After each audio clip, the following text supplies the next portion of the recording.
They were more prepared for this than the other crowd. You texted me when the race started because the tires pulled the old rope-a-dope on us this week. You know, he gets out of the car and I said, didn't see a gun, didn't see a knife, but boys, I was mugged.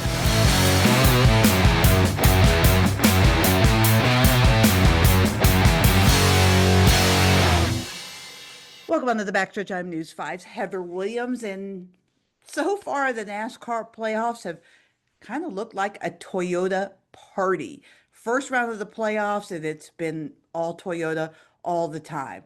It was Chase Briscoe winning at Darlington. It was Denny Hamlin winning at St. Louis, and now Christopher Bell wins at Bristol. So as we head into round two of the playoffs, catch me if you can for the Toyotas.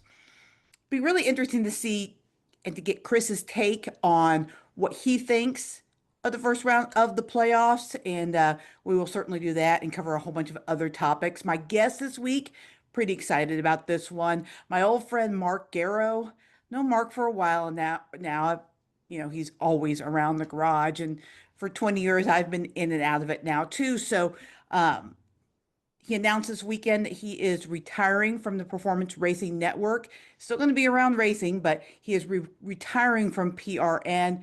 So, you know, I had to pick his brain, tell stories, find out how he ended up on this crazy train that is the NASCAR Traveling Circus, the NASCAR Garage, and, you know, just kind of find out what's next for Mark. So that's what we've got. Let's get going. Joining us now is our crew chief, Chris Carrier, who is also the crew chief for the number 75 Food Country Truck in the Craftsman Truck Series. Joe Gibbs Racing completes the first round sweep of the playoffs. Christopher Bell wins at Bristol. I know there's still a lot of playoff races yet to run, but is JGR now the organization to beat in the postseason? Heather, I don't see how you can come up with any other answer to that. I believe they are. They've won all three races of the first stage, first round. They go on and you know, I don't see them slowing down. They're going to go to some racetracks where they've been pretty good at in the past, and they know how to race at these places.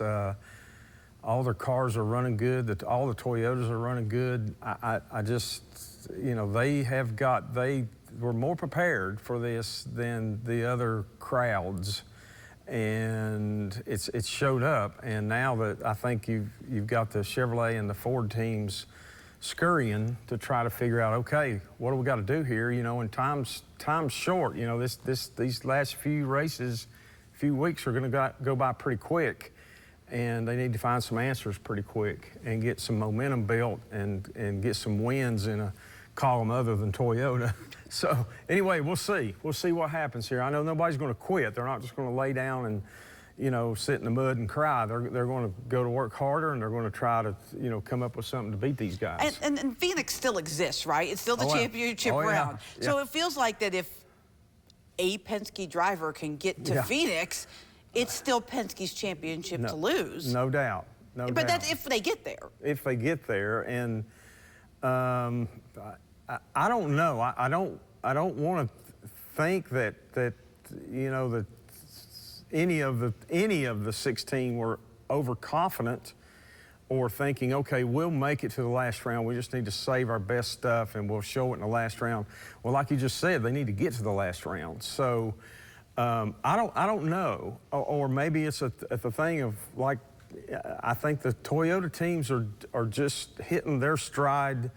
They're more prepared. They're more on top of stuff going into the playoffs than any of the other makes. Any surprises in the four teams that were eliminated? SVG, Barry, Bowman, and Austin Dillon? Not really to me, no. I think the best team out of that four all the way around is the 48 with Bowman. And, you know, I don't know, if you listen to the rumor mill, you know, he's been fighting for his job for 2 or 3 years, and he's done this and done that. And I think the team has the potential. I think Alex Bowman has the potential. I don't think he's a lesser driver. It doesn't seem like they've got all their stuff together. They can't put together races like they need to, and sometimes that's stuff that is completely out of their control. Sometimes it's not. But to answer your question, no, I'm not surprised about any of the 4 that are out. Any surprise for the 4 that are currently the bottom 4 going into the next round? Because you have Austin Cindric, Tyler Reddick, Joey Logano, and I'm trying to think of who the 4th one is. Well, Logano, yes, but if you just focus on this season and look at his statistics from just 2025. Oh, Ross Chastain's the 4th one. Ross Chastain. These are all really good drivers with really good teams. So part of me says, yeah, I'm a little bit surprised. I don't know. You know, they're on the edge now, and they're going to have to pick the game up to get to the next round. But Logano is a very capable. I mean, come on, he's won 2 championships, and he's been here, he's done that. But if you look just at this year, it's like there's been a little bit of there's a little bit of fuel missing from that team, from that. I would rocket. say that both Logano, the overall champion, and the regular season champion from a year ago in Tyler Reddick, they're also just not what they were at all last year. No, I think that, again, they're having a hard time putting races completely together and making the choices, making the decisions, taking the steps, whatever you want to call it, having the oomph factor to say, okay, we're gonna make a really good day out of a not so good day, and maybe win a race here and there. Those guys just aren't doing that, and I'm a little worried about, I'm worried about Logano. I'm a little worried about Ross too. I think, Ross Chastain is a top-level driver. That team seems to show up just every now and then, real strong, and then they'll have kind of mediocre races where you just don't hear his name very much, and he's kind of mired back there, not in terrible, but in kind of in mediocre traffic. I mean, it's hard. This car is hard. These guys are still trying to figure it out. They're still trying to work the bugs out. They're still trying to figure out how to make them drive good for a whole race. And, it's tough. I'm kind of, in my mind, I'm looking for Austin Cindric maybe to step up and make a big plunge. Just a gut feeling. I did 2 radio interviews this week. I picked him as my sleeper to get out of this round. Okay, I think he's there. The reason I say this is I think Austin Cindric has taken, slowly but surely, methodically taken a path upwards in his driving ability, in his experience, in the way he makes decisions and choices during the race, on the racetrack, in the way he prepares himself, and what then he expects going into races, which helps him make better choices and decisions, and help his crew chief, Brian Wilson, who's a good friend of mine, and he's a great crew chief, a very smart man. They work well together, and I just think maybe that Austin might be your surprise balloon here coming on. I look for him to make a run at this. No, it would not surprise me if he ended up in the Final 4, and he might be the only Ford. So, could be.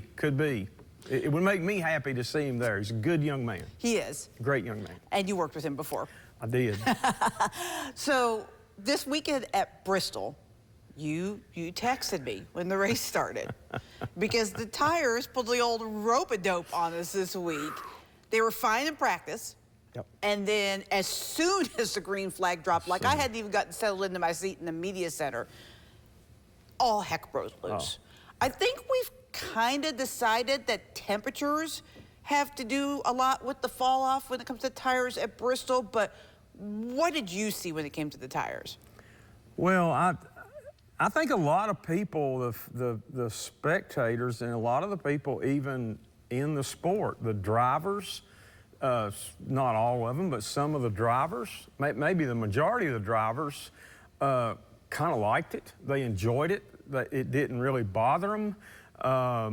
I think maybe some of them were halfway expecting it because this happened 2 years ago, almost the same circumstances.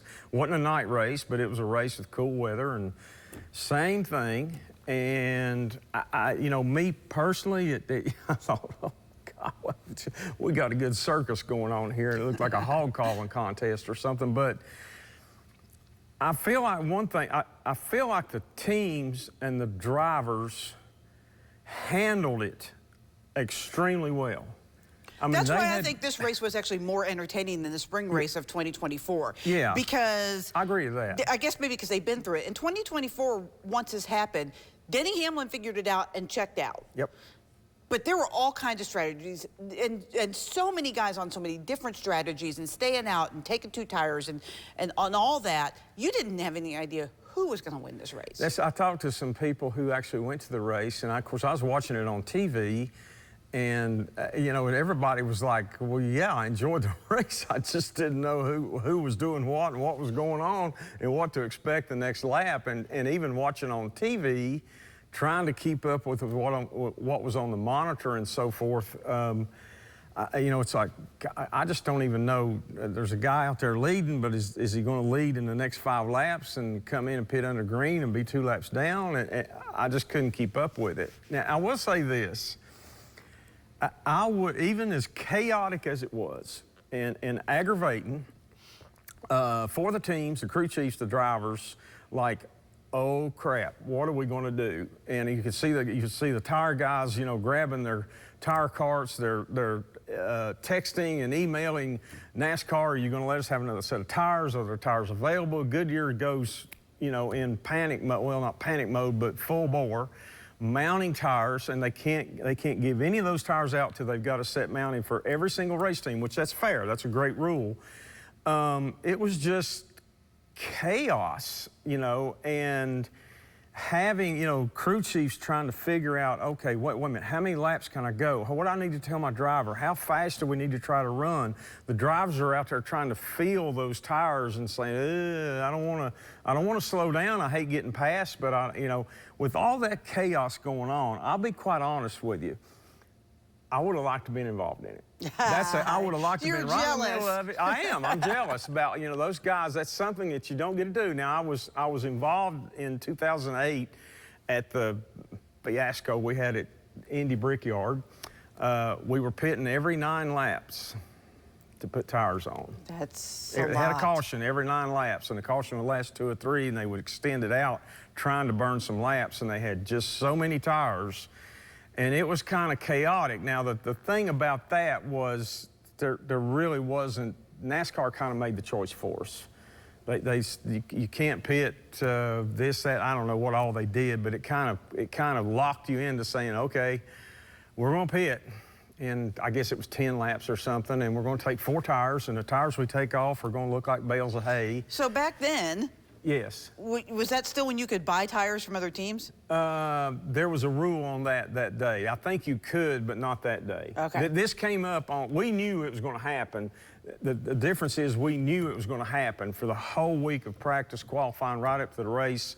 It was like, oh boy, this is going to be ugly. And they were shipping tires in from different places. They changed a tire, I believe, Sunday morning before the race because they had more of a certain tire that they thought would be better, and they were a little better. But Bristol's race was like, yeah, maybe they had a little forewarning because it had happened before, not so long ago. And it was what they were trying to get accomplished. It was actually more of a surprise that it didn't happen in practice, and it gave everybody a false sense of security. Yeah, I don't really, I'll be honest with you, I don't quite get that. I can't understand it. I know, okay, the temperature dropped. It was not sunshine. It was nighttime, no sunshine on the racetrack, so on and so forth. But I'll be honest with you. Yeah, I think you'd have to have I think your name would have to be Houdini, and you'd have to have a crystal ball to see that coming, to know to expect it. And I know that Goodyear didn't expect it. I know they felt like they had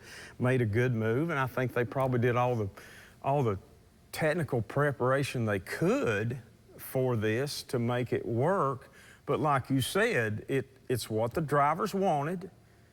They wanted tire fall off. They wanted to have to you know, manage their tires, which means going slower than you want to go.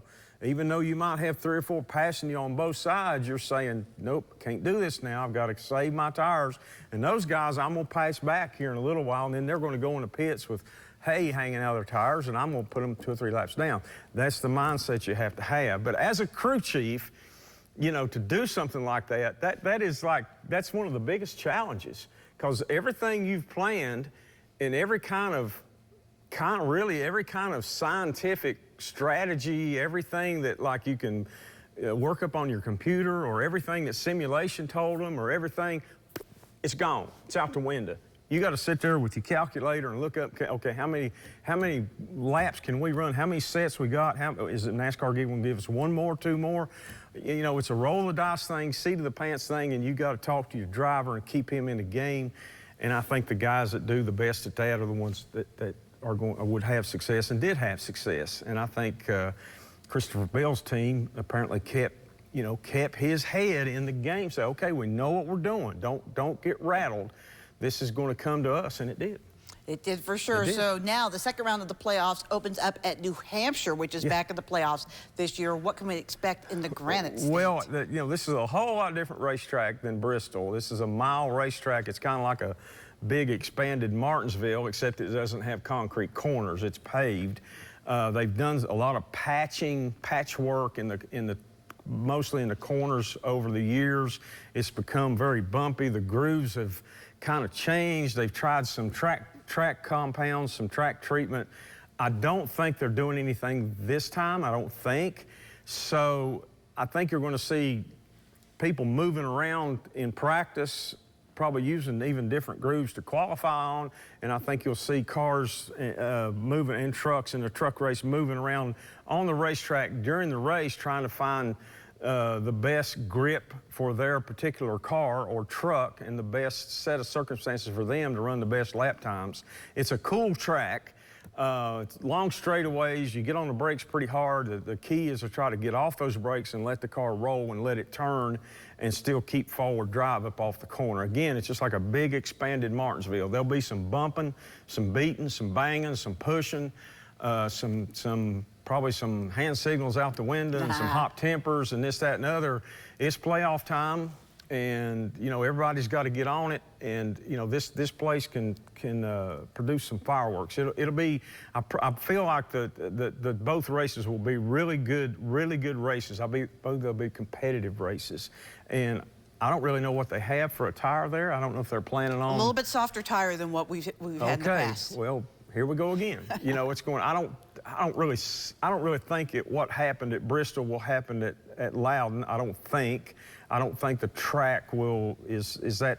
I don't think it'll be that tough on tires, but the softer tire anywhere you go is going to fall off quicker. The lap times are going to go down. The driver's going to have to use his head. He's going to have to have good footwork. He's going to have to stay off the brake. He's going to have to ease on that throttle coming off the corner. Don't spin the tires. Don't slide the front tires. Don't overwork them, because if you do, they're going to get mad, and they're just going to say, nope, I ain't sticking for you. Hang on. So it'll be good. It'll be good.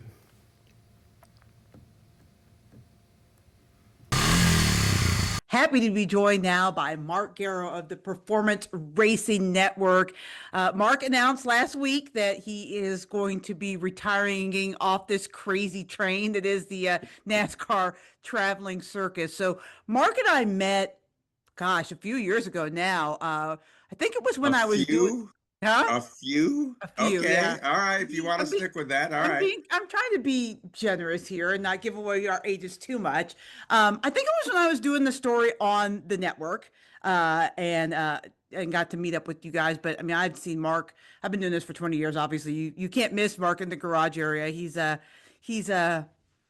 vivacious in the garage area for sure. Gregarious? Would that be another yes, good word? Gregarious is a good word. It's a good word. So tell me, give me a little bit of background about how you got on this crazy train. Well, believe it or not, I went to my first race, honest to God, when I was 1 year old. We lived in a little town in New Hampshire. It had a short track. My dad was cutting meat at a local butcher shop and was training at night. He was a professional prize fighter. He fought in Madison Square Garden, Boston Garden, fought in Rhode Island a lot. and at one point was the New England lightweight champion, ranked briefly top 10 in the world in his weight class. And he would do that at night, cut meat during the day. And the local racetrack owner walked in and said, I'm tired of my flagman getting beat up. I'm tired of me being pushed around, shoved around by angry drivers after the race. Would you please be my flagman? And my dad said, it's a dog chasing its tail. I don't care. Nothing I want to do. And the guy goes, how much do you get paid? My dad was working 40 hours for $40.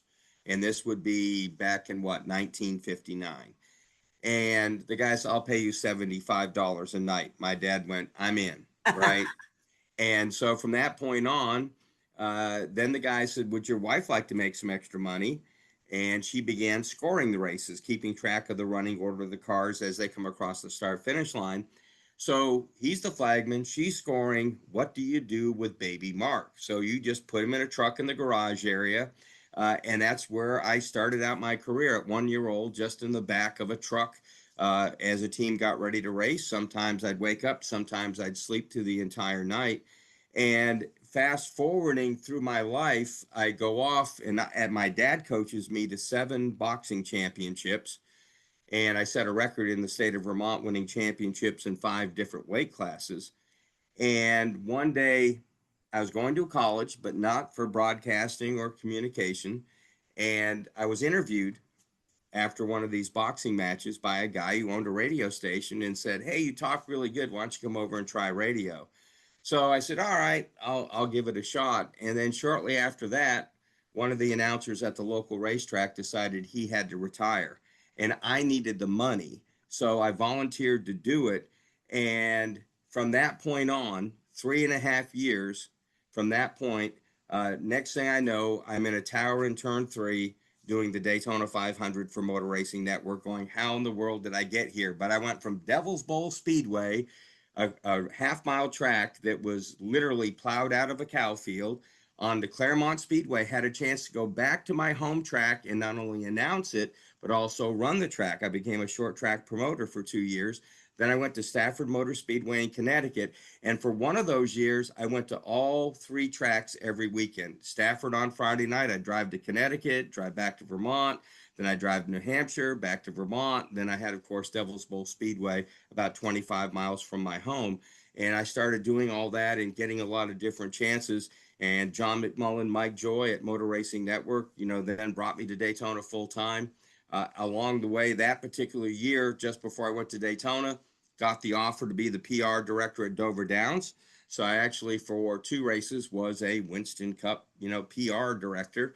And so I did that, and then went on to Motor Racing Network. And that was only about a 3.5 year span.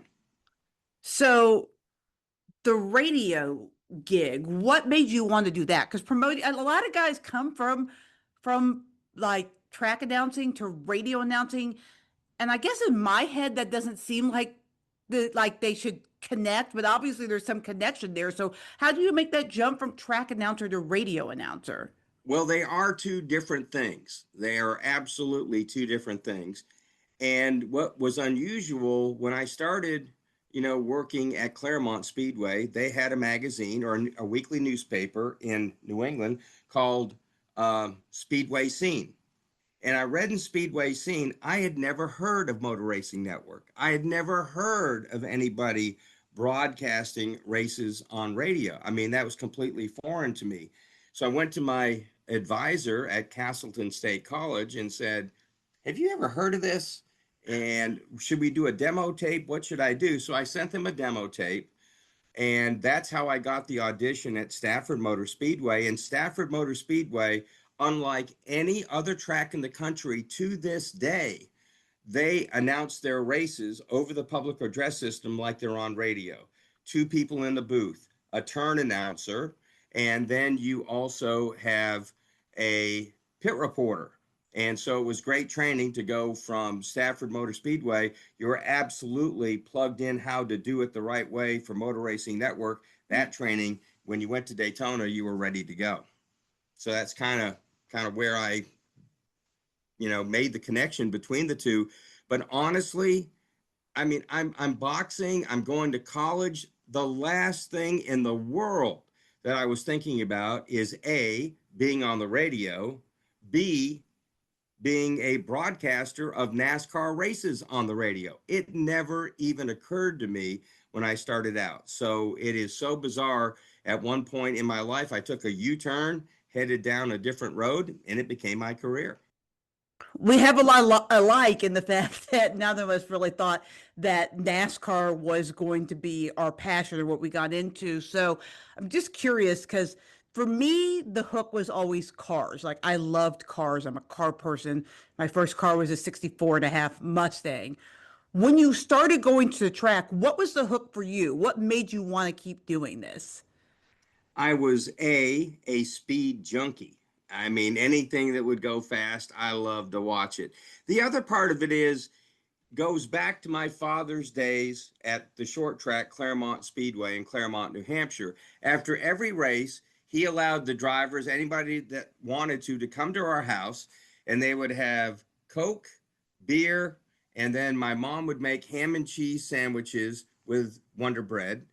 And of course, that's the whitest bread you can get. All these guys, their hands were black. So I always used to laugh. They'd be eating these sandwiches with these like 3 or 4 dark black fingerprints right in the middle of the Wonder Bread. And when I was younger, my dad would make me to go to bed. It's 1 o'clock, get to bed. Well, I'd go halfway up the stairs and I'd look through the spokes of the stairway and listen to these guys. And I always, from that point on, became very fascinated with race drivers and what made them tick, what made them put themselves mentally, emotionally, and physically so far out on a line that most people wouldn't want to be there.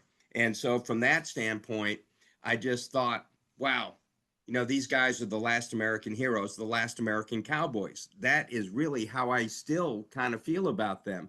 And so whether it was a street stock driver at Claremont Speedway or David Pearson or Richard Petty or Cale Yarborough, which were some of the drivers still, in this sport when I came along, it's been so cool how many eras I've been able to span. But I've always been fascinated to listen to them and listen to how they ticked and listen to how they dealt with things and how they, set up the rules of racing, the unwritten rules of racing, what was acceptable, what was not, what was the expected punishment, those kind of things. Just fascinated how they ticked. So between the absolute, turn on of watching cars just blister, I love getting up, still to this day. If I get a chance, I sneak up against the fence and watch these guys come whistling by going like, my goodness, what is that? And then, of course, the personalities themselves. And I wish right now in NASCAR racing, we had few more of the personalities that we had once upon a time. But we've got some great drivers today. We've got some class acts in racing today. And I've been blessed to, do this for 43 years at the very top level. Not many people can say that. So along those veins, because I know as media members, we don't have favorites, right? You don't really have a favorite driver. But is there a favorite character? Is there somebody or some story about somebody that just really over your time, you're like, that's a character? Well, I love Darrell Waltrip, especially after the first, or was it the second All-Star race? He won the first one with an illegal engine. He blew up just prior to the start-finish line. I think it was the second one when Rusty Wallace took him out. And, he gets out of the car and I said, didn't see a gun, didn't see a knife, but boys, I was mugged. I was robbed, I always thought that was pretty funny. But I also thought Rusty Wallace was truly a character. Tim Richmond, which nobody in this era really has any inkling about. He was out there. He was a guy you never knew what he was going to say. I love Dale Earnhardt. He was straight to the point sometimes, and he asked for no mercy, gave no mercy. I always loved Jeff Gordon because no matter what the situation for him, good or bad, that if he stopped or allowed you to ask a question to him, he always gave you the best answer he had. He never just told you, oh, go stick it in your ear and walk away. And even when things weren't going his way, he was a really stand-up guy. So I really, really appreciated Jeff Gordon being that way in the good times and in the bad times. So those are the kind of things that jump out at me. I loved getting a chance to meet guys like Cale Yarborough. David Pearson was an absolute character. Richard Petty is still a character. He put his arm around me at Bristol. When we were at Bristol, it was my birthday, and one of the folks at the suite level handed me a birthday cake, which was so cool. So I'm carrying it down the hall. I feel his arm around me. It's Richard Petty. He goes, "Hey man, what you doing?" I go, "I'm about to take a picture." He goes, "With who?" I said, "Here, hold the cake." And he took a picture with me in the birthday cake, and was laughing and having a good time the whole way. So I've been so lucky that way. But there have been a lot of characters and a lot of people in this sport, a lot of stories. And one of these days, I'm going to, sit down and try to remember some so they don't get totally lost. I love that you brought up Tim Richmond. First of all, the ESPN 30 for 30 on him is maybe my favorite 30 for 30, and people don't talk about him enough. He was before my time in the sport, but I'm obsessed with him and I'm obsessed with Alan Kowicki because I think those two are two guys that don't get their flowers enough, but were so integral to the sport and great characters. So I'm glad you brought him up.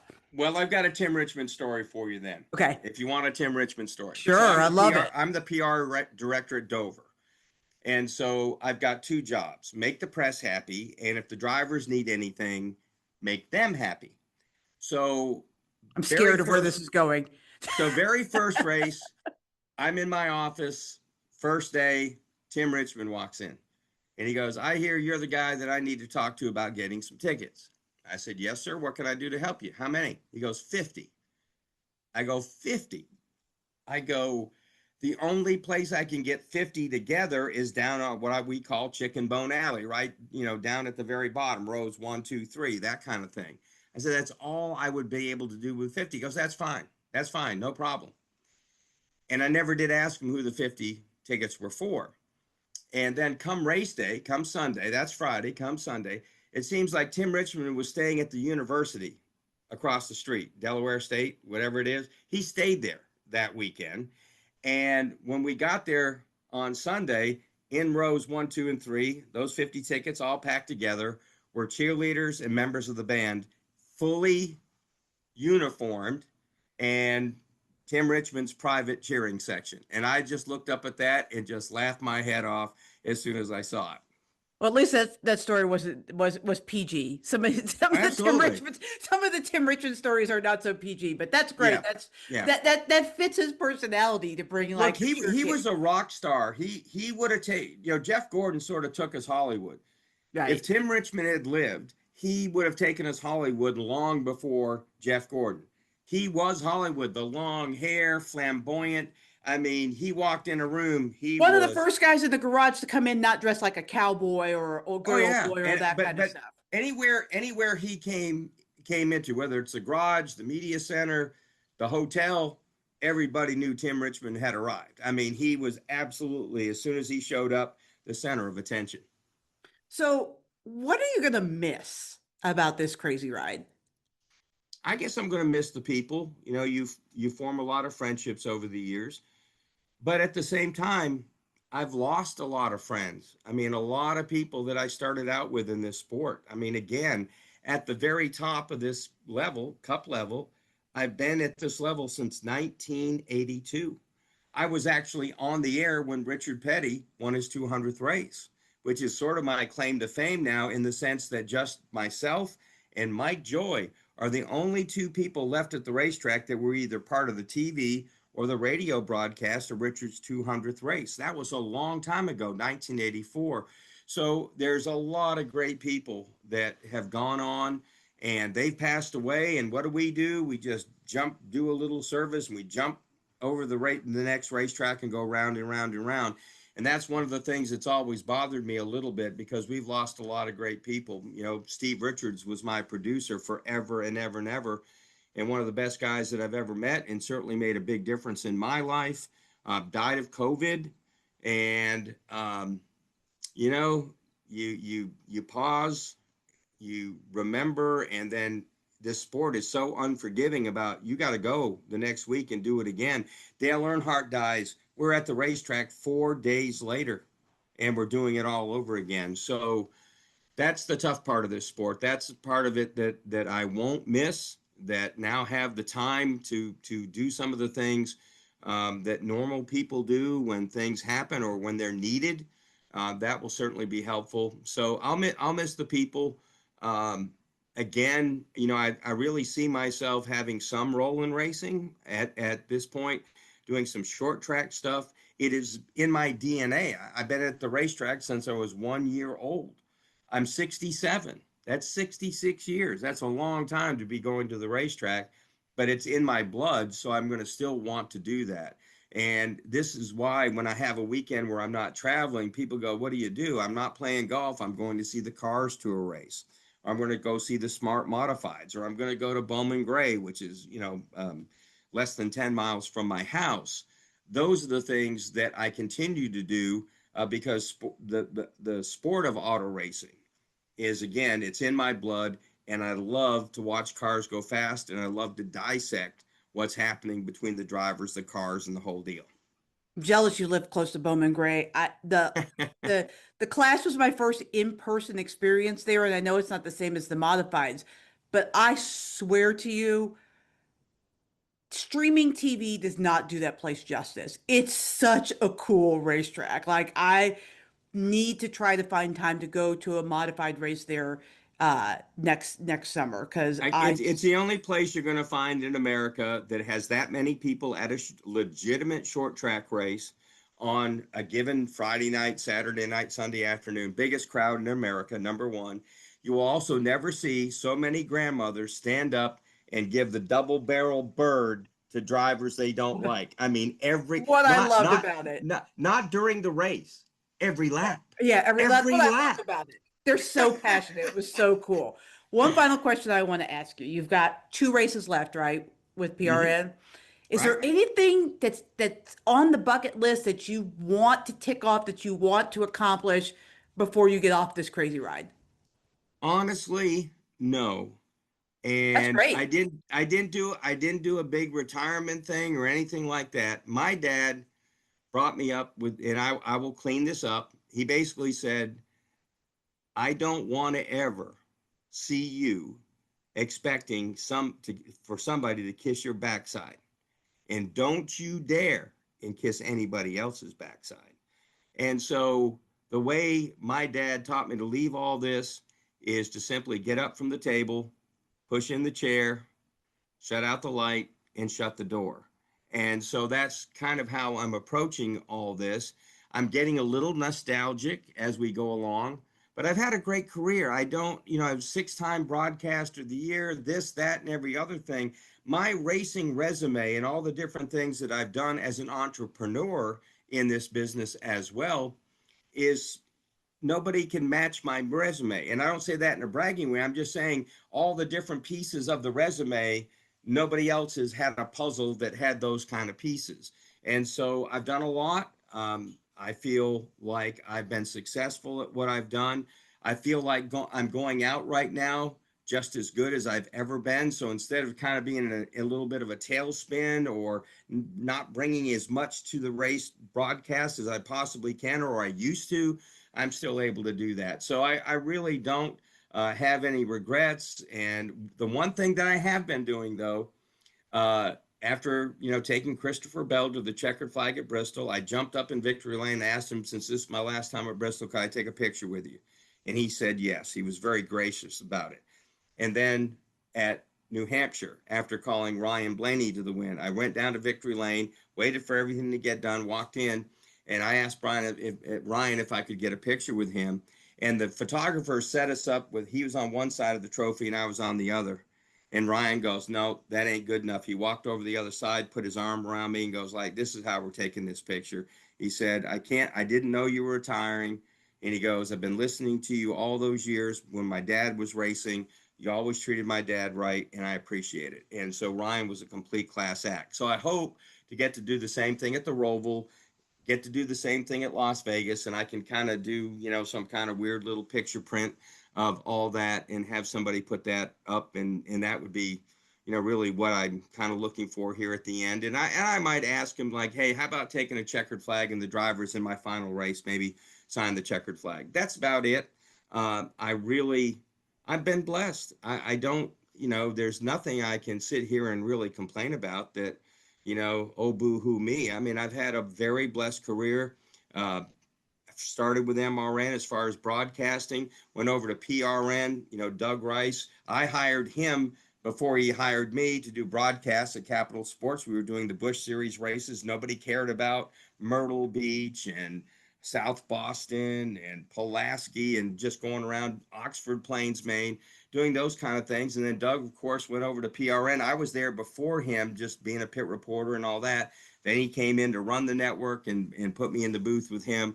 So I've always been very thankful of what Doug did with that. And we became, I think an iconic pair. I mean, literally when we're on the air, we can,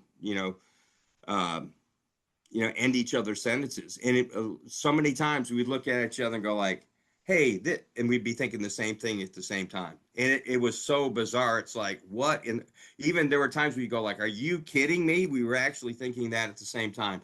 But that's the kind of relationship in the booth that I had with Doug. He was certainly a first-rate professional in all he did. And I appreciated PRN's and Doug's loyalty all these years to be part of that network. Well, I have to say, my last race with you is going to be probably the Roval. We got to get a picture as well. I'm not Ryan Blaney. I'm not very as important. Hey, you're one of my favorite people in but this sport. I will Come say, on. you have even before we worked together briefly at PRN together, you were always so great and so gracious to me, and I appreciate that in the garage area because sometimes it's very competitive, and sometimes it's hard to make friends in the garage area. And you're always great to me. So I personally want a picture so I can put it up there with the picture that I have with Doug and with Rob Albright and the great people that I got worked with when I was at PRN. So I that's appreciate that. Look, I always felt sorry for you. You're trying to hold the camera and trying to get the microphone out. So that's why radio was so much easier for me. When I was doing the stuff with PRN, all I had to do was hold the microphone. It was great. Yeah. I just felt bad every once in a while. Somebody hold that girl's microphone. Come on.